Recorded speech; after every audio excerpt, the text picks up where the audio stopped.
be able to do the full test. It starts your live because they keep it for a while. On these tests, with the other one, you just stick a thing in, oh, you're good.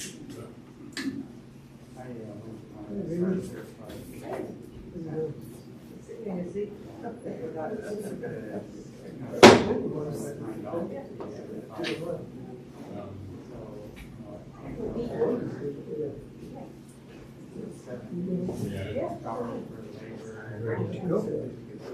Okay, we are live now.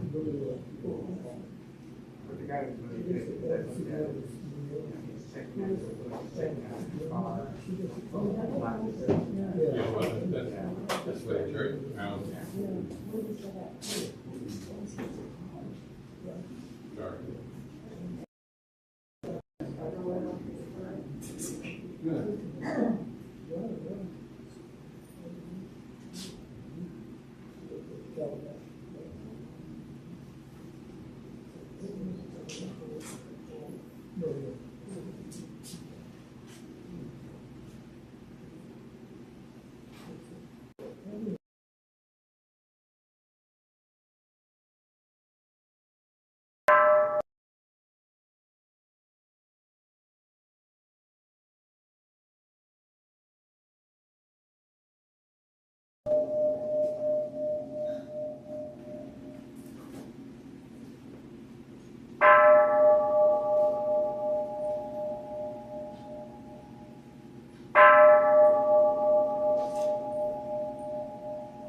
Good morning, everyone.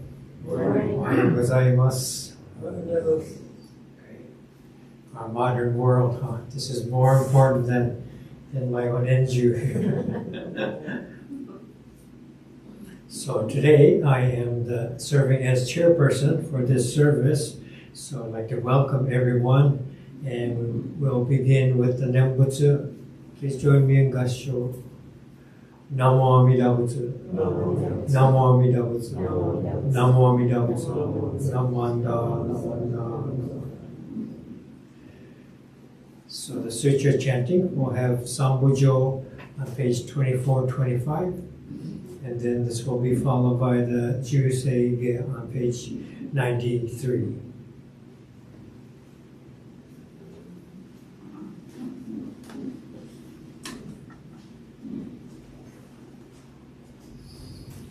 Namanda, Namanda, Namanda, Namanda, Namanda.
会秘知恵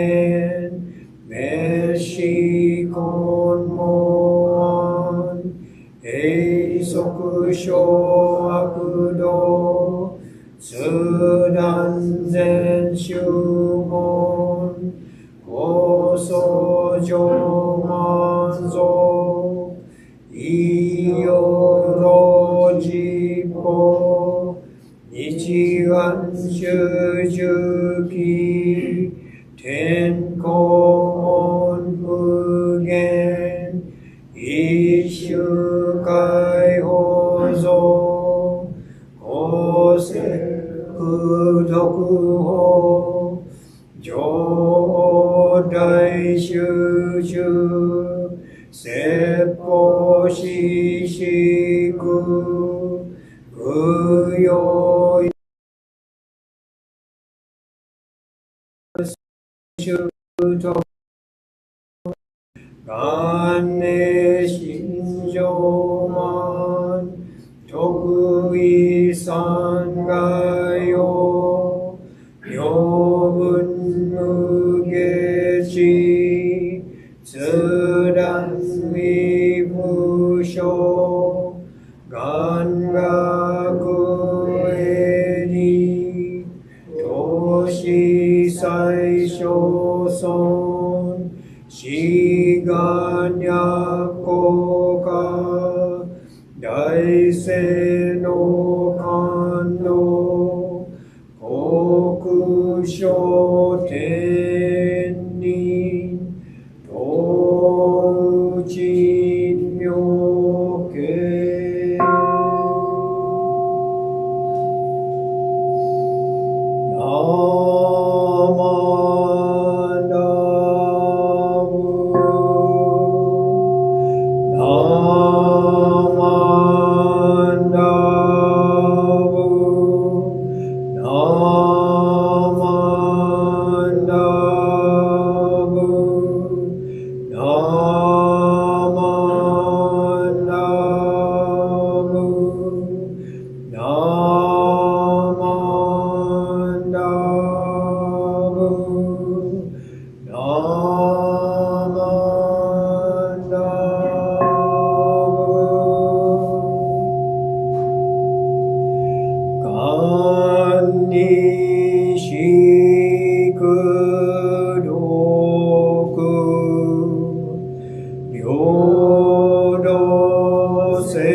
Next, we'll have our Gatha, so please stand for our Gatha Nembutsu 1. It's a short Gatha, we're going to sing it twice. Okay, this is on page 169. And then remain standing for the three treasures on page 8.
Hard is it to be born into human life.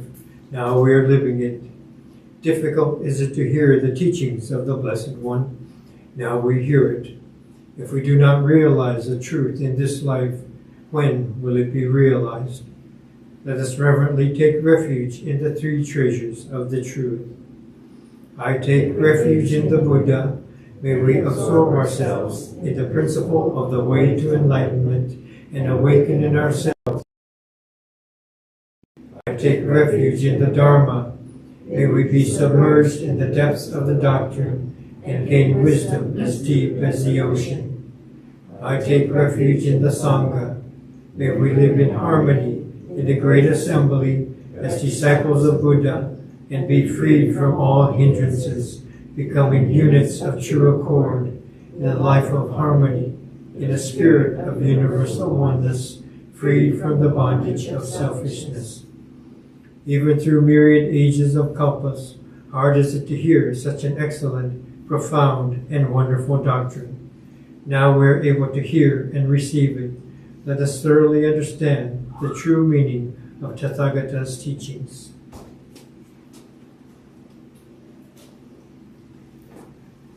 Namo Amida Butsu. Namo Amida Butsu. Namo Amida Butsu. Namanda, Namanda, Namanda. Okay, please be seated.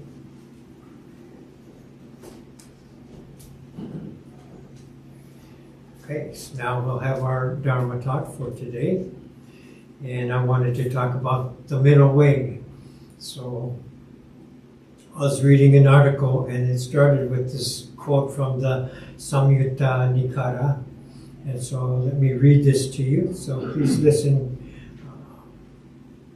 It says, suppose a log is floating on a river. If the log does not become grounded, does not sink, is not taken out by someone, or does not decay, ultimately it will reach the sea. Life is like this log caught in the current of a great river. If a person does not become attached to a life of self-indulgence, or through renunciation does not become attached to a life of self-torture, or does not become proud of his virtues, or does not become attached to his evil acts, or does not become contemptuous of delusion in his search for enlightenment, such a person is following the middle way. So this quote is telling us that our life may be ideally in an enlightened state, floating down a river, not getting stuck on the edges of the banks, not getting caught on a rock or by a branch or something like this, floating all the way till it reaches the sea. So it sounds like a very ideal way, without conflict, living our lives comfortably. So this is kind of described as the life of attachment, non-attachment. And it goes further and gives some examples, and so it says the ideal for a log to float on a river all the way to the ocean without encountering any obstacles. So are we living like this log? And so I was thinking about this, and we always hear that this is not the case, right? Life is suffering, we hear. Life is dukkha, so Sanskrit word for suffering. Reverend Ken Tanaka's book, says life is a bumpy road, right? Everything does not go so easily. And another example is when you go shopping. You go to Safeway and you take the cart, and it's the one cart that has one wheel that's not rolling evenly, right? So there's a flat spot or something, and so you go down and it's a katong, katong, katong. And so life is kind of like this cart, and it's kind of annoying, kind of distracting as you're trying to do your shopping. Everyone is looking at you because your shopping cart's not working right, and you can feel it going down, katong, katong. And so life is more like this. And this is what is pointed out by Reverend Tanaka, and everywhere we read our Buddhist writings that life is not so smoothly like a log floating down a river. And so this is what we want to do, so that the Buddhist teachings is to alleviate this type of suffering as much as possible, to have this nice road to make our life not so difficult, not so many. So the article continues. We always tend to be hooked onto or attached to something. So we bring about these difficulties, right? Suffering through our attachments to people or things or conditions. So who can think of examples of this? Can you think of something that happens, or something that happened in your own life? I was trying to think of what kind of examples that might be. Thank you. I think it's a little bit, they have a lot of action going on outside. So thank you. Yeah, so it seems like, our own ego might get bigger or smaller, harder or softer, depending on things that happen. So maybe we've felt occasions when our ego becomes more assertive. So maybe something's going on and there's conflict. And so you speak up to take control, okay? The whole situation, all this conflict in the group becomes alleviated because you've said something. So is that ego, or is that just calming the situation down? Is that compassion? There was so much turmoil because you said something. Everybody says, okay, let's look at this a different way. Let's think about this again. So is that assertion your ego coming forward, or is this compassion to just calm that situation down? Sometimes it's hard to tell. Which one is it? Which one is it? Is it calm or turmoil? Which one is it? Another thing they brought up is, I worry about what others are doing, what others are thinking. So have we ever worried about what people are thinking about us? Saying something negative. I think this was an example brought up in the last class. That was this past Thursday evening. Someone was talking about, others were talking about this one person, when she realized that her own feelings were hurt, that they were talking in a negative manner. And I was thinking about examples of someone new coming to the Fujinkai. One of the elders teaches them how to roll sushi properly, right? This is the right way that we roll our sushi. And they are given this demonstration, instruction, and then the teacher goes away, and then another couple ladies come on. Don't listen to her. This is how you really have to do it. You got to get those things right in the center, so this is how you do it. She's not that good, really. So. And so they teach her. So maybe different examples. Other voices come, and so we hear negativity coming, towards the first teacher, and things like this, or maybe we do worry about what others are saying about us or saying about someone else. And so these are examples of this attachment, for the person giving instruction, may be overly attached to her position as the teacher of sushi rolling, and the others have their own ego-centeredness or their attachment to their perspective, that they are actually better than this other person. So they should be the teachers of these new people coming in. So this is kind of a negative thing. Maybe on the positive side, I thought positive things that people are saying. I've heard people say, don't let anyone outwork you. To try your hardest to get something done. to make this a habit, whether you're at school or at work, you just do your best. You see someone working hard, you got to work just as hard as they do. So try your very best. So again, is this attachment to your image of yourself? You don't want to look bad, so you work super hard? Or is this trying to just to work as well as you possibly with ego? What do you think? Is it ego? It's hard to tell sometimes, right? It's very difficult to tell. So maybe we can't just work hard and just because that's a good way to be, rather than trying to impress someone else. This is your own input as how you want to live your life. So another question was, I feel that I've been always choosing the easier way.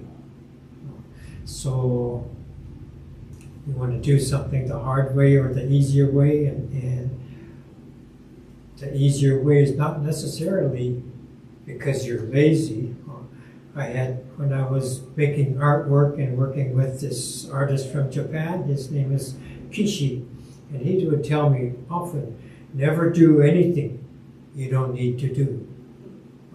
So when the time comes, something needs to be done, you do it and take care of it, but don't be preoccupied about it. Maybe it doesn't need to be done. You think ahead of time to do something, and then later on you find out you didn't need to do that anyway. So focus your attention, focus your energy.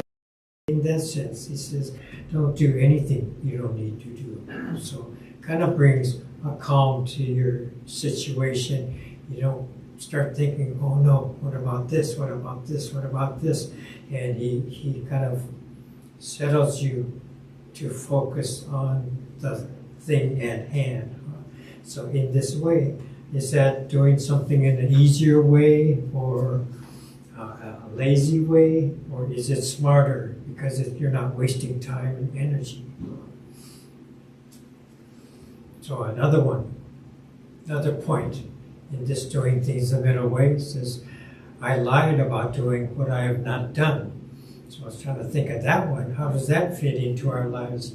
Have you ever lied about something that you haven't done? And I think automatically you think about the fishing stories on, caught a fish this big and actually it was this big, right? Or someone who pads their resume on their experiences in life and make it sound like they've done maybe a little bit more than they've actually done. And I graduated at the top of my class at Cal. So wait a minute, we went to school at junior college here in Alameda. He didn't go any further than that. So somebody out there knows, right? So, or how about car accidents, right?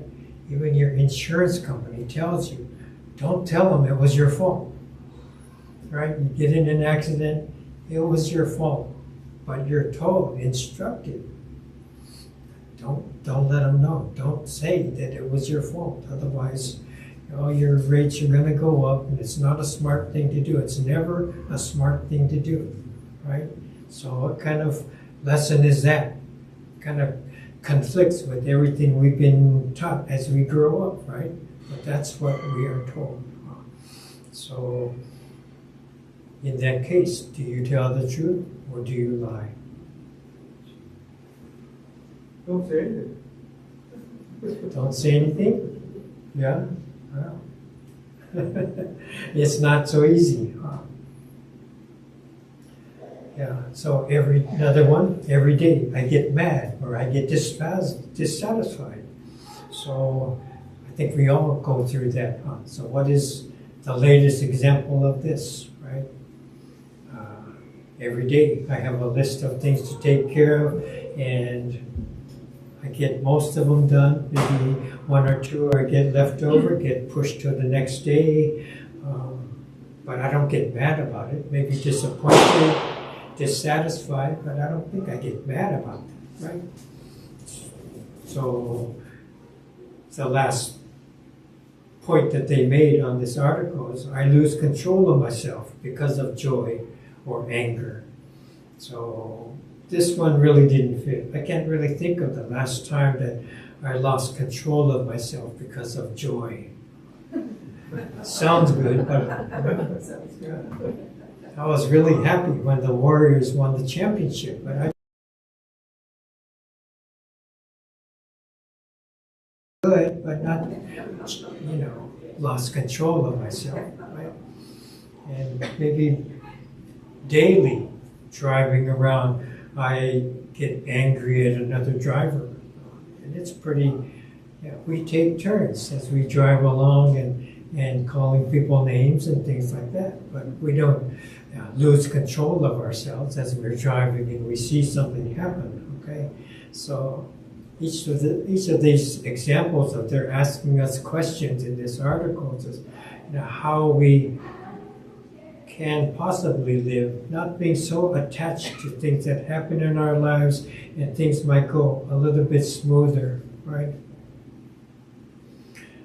One of the things that was pointed out from the class, second class, Celeste was talking about how she first got connected to coming to the Buddhist temple. She read this article, and in the article it says, things don't happen to you, they just happen, right? But often we take it that it happened to me personally, and so we take it like this, right? And we respond in that manner, so we're attached to that kind of situation.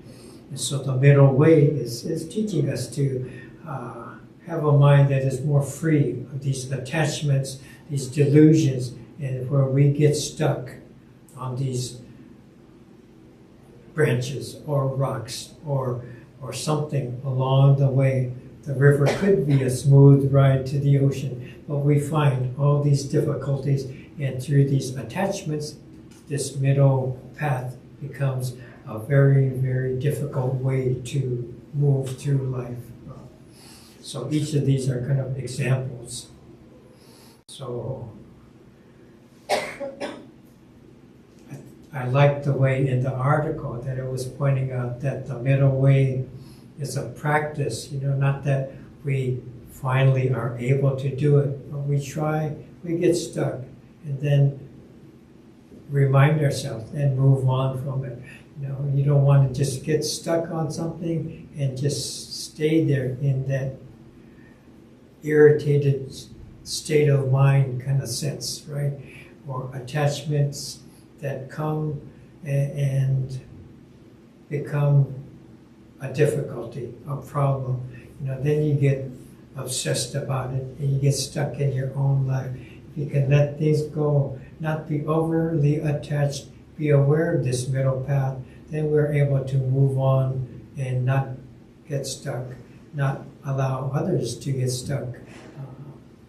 Bring some sense to them, whether they are our spouse or our family members or things like this, and we remind ourselves to not be so possessive, right? clinging nature. And so through this, our lives can be a little bit more smoother, and we don't grab the shopping cart with the wrong, the wheel that doesn't work, okay? So it's called a practice, and we practice, and we live our lives and make things go a little bit smoother, as smoothly as possible. So physically or mentally, we're not stuck here and there as we go. Okay. So I think each of these are helpful. One of the things that was brought up in the class is, what's the difference between Buddhahood or being enlightened? And I think in following the middle path, it's not being stuck here and there. So we have this kind of equanimity, calm, and stability in our lives. And in this sense, when we ask the question, am I enlightened? Am I enlightened yet? That's kind of an attachment. That's our own attachment. It's a nice attachment, but it's an attachment that we want this as a goal. So we're stuck on this branch.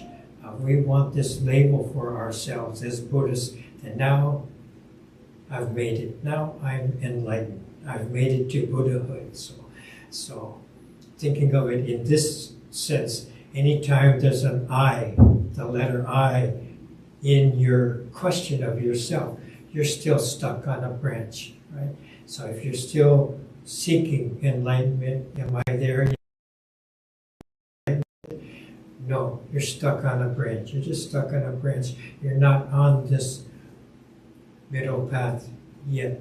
So if you can let go of that, not be so concerned about your state, your position, am I? No, then you're still floating down this middle path, and the question does not even arise. Okay? If you still have this question that you're wrestling with, you're not there. So I think this is another example of the middle path in the class that we just had and in this article. So this is some of the points that I wanted to share today. And yeah, I thought it would be nice, kind of had my mind on the beginning of Ask Reverend Dennis, and so through this, I was asking questions. We got one response from us, but it was a good example. Join me in Gasho, and we'll conclude this portion of the service. Namo Amida Butsu. Namo Amida Butsu. Namo Amida Butsu. Namo Amida Butsu. Okay. So now we're going to have our second gatha, Ondok-san, on page 220. So please stand for this gatha.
Please be seated.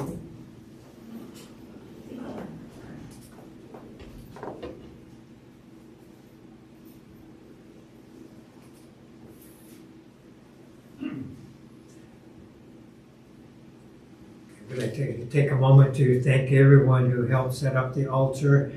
We have nice flowers and fruits up here, and rice offerings and all this, and we appreciate all these things being taken care of and provided for the altar. I'd like to thank Aunt Lenny for accompanying our gathas, and everyone who was helping to check each other in with the temperature check and writing this down. And this is always a good record that we need to maintain for a while still. So, and thank you all for coming to the service. Thank you for the video people and everyone who's at home watching. So thank you for all your participation. Today we're going to have our first session of Ask Reverend Dennis. And so for those of you who are not familiar with this, we did this before the pandemic, and people ask questions that I am able to respond to. So the people who are here are able to ask right on site. And if you're at home, you need to send in your questions via the email to me, and I could come upon them on the next occasion. So at this point, the Ask Reverend Dennis is on the fourth Sunday of each month, and we're going to keep this schedule. So Now we will begin. How many people have a question for Ask Reverend Dennis? Whoa, look at all the hands going. Holy cow. Okay, hold back. Okay, hold back. We'll have. Okay, we do have a question. Yes. When we had the two visiting overseas ministers here, from Japan, and they said that in Japan they didn't have like Dharma schools, and in fact, and both of them said that young people that they know they never went to temple other than for funerals and memorial services and things like that. And I was wondering if that's like how do kids learn about Buddhism? Okay, Ron. Good question, Ron. Probably this mic can hear better. So, Ron was asking about a couple of weeks ago when we had the two ministers in training from the IMOP program, and they were describing the situation in Japan where young people, most people, they don't have a regular Sunday service, and they usually have a family temple that they're connected with, and they have a home obutsudan, home altar, and so rarely do they go to the temple except for funerals and memorials, weddings. And so how do they learn about Buddhism? Is that the question? Yeah, so I think it is a difficult thing. People, I don't know. As I did not grow up in Japan, I'm not certain how much exposure they have on a regular basis to the Dharma. We make an effort here to provide Dharma school for the young ones and invite families. And one of the strong points of our school of Buddhism is that it's family oriented, and we include people, and we have groups of all different ages. Dharma school today is having a Halloween party outside, and it looks pretty scary outside with things decorating and pumpkins growing in the garden and things like this. So very much family oriented, and we welcome people to come and to be familiar and comfortable with the temple.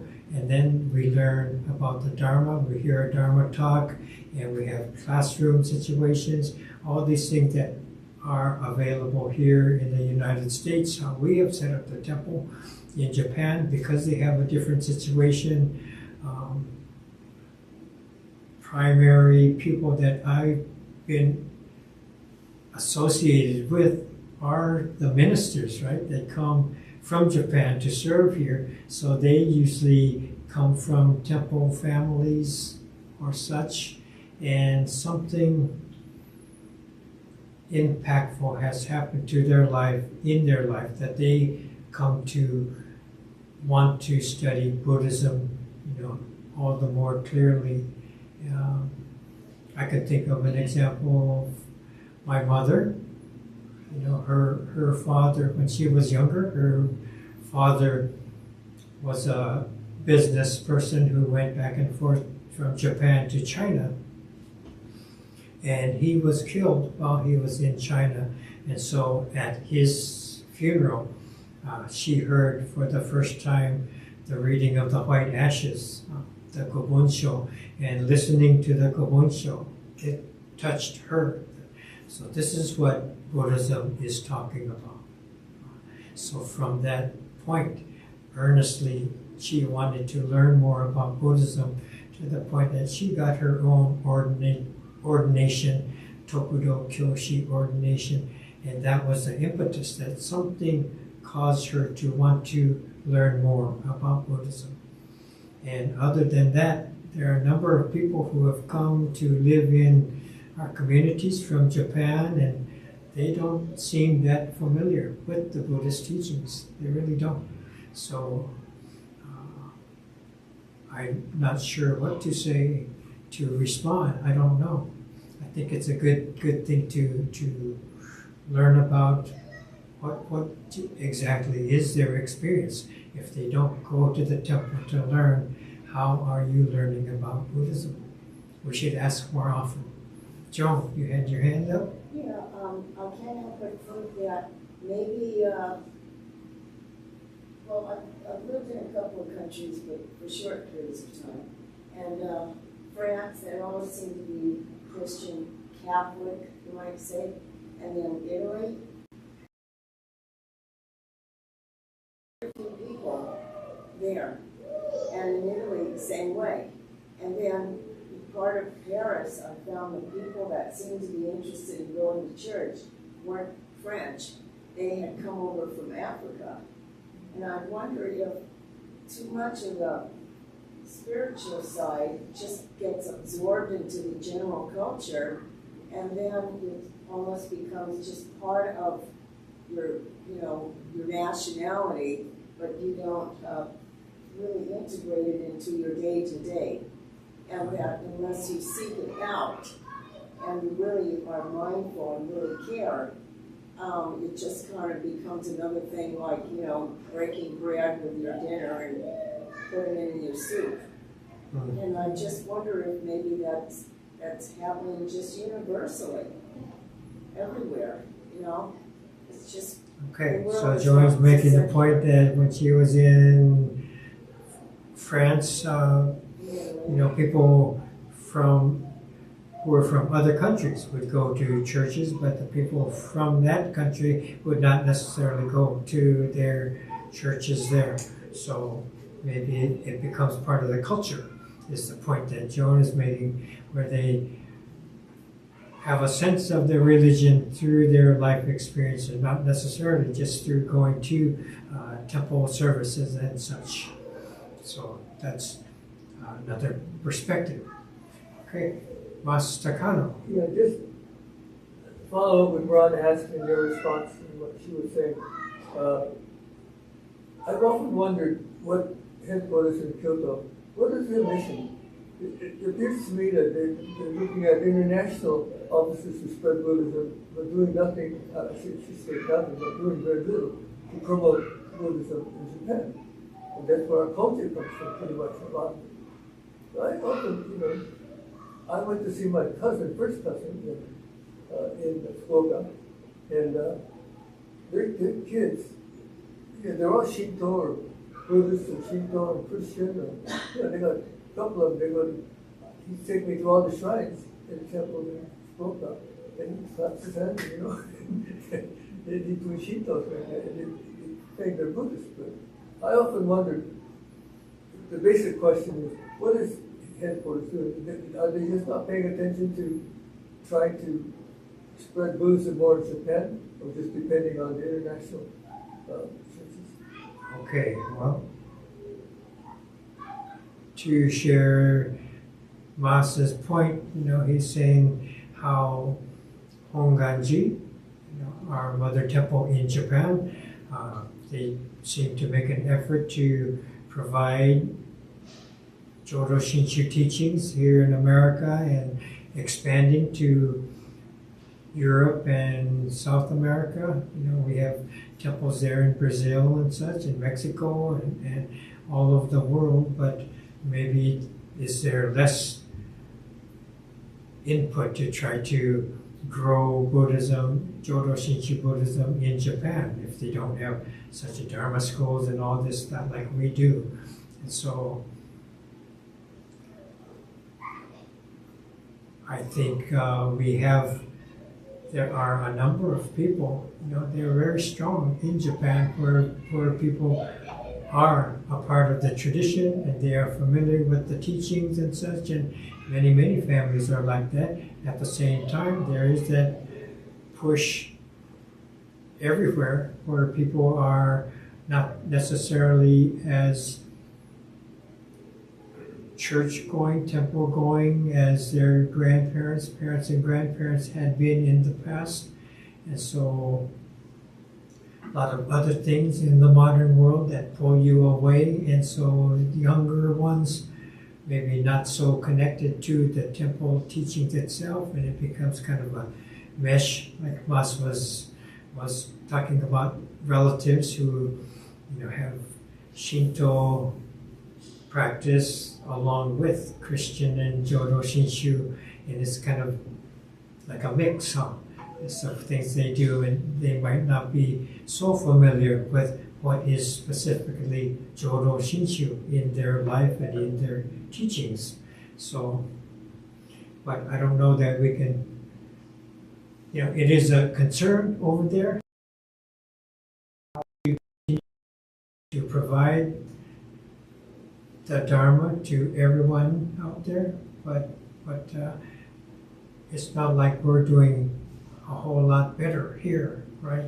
We have these avenues, but it's just not easy in this day. I think all different religions are having the same decline in membership and things like this, and so difficult to point to anything, or is it their fault, or whose fault is it?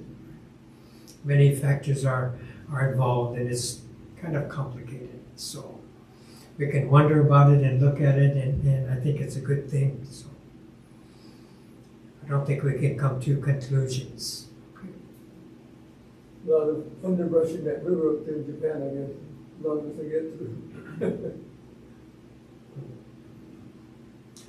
Okay, we're up against the time, so this was kind of fun. I had other questions here, but I'll save them for next time. We had a good number of points brought up today in this session from the group that is here.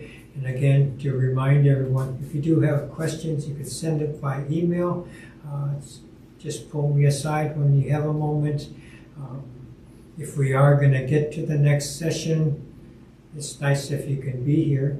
I hate to get asked a question and then the person doesn't show up for another 2 months or something like this. And I don't want to give the response and everyone hears it except the person that asked the question in the first place.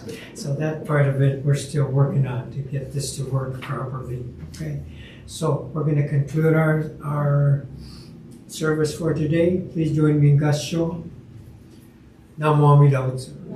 Namo Amida Butsu. Namo Amida Butsu. Namanda, Namanda.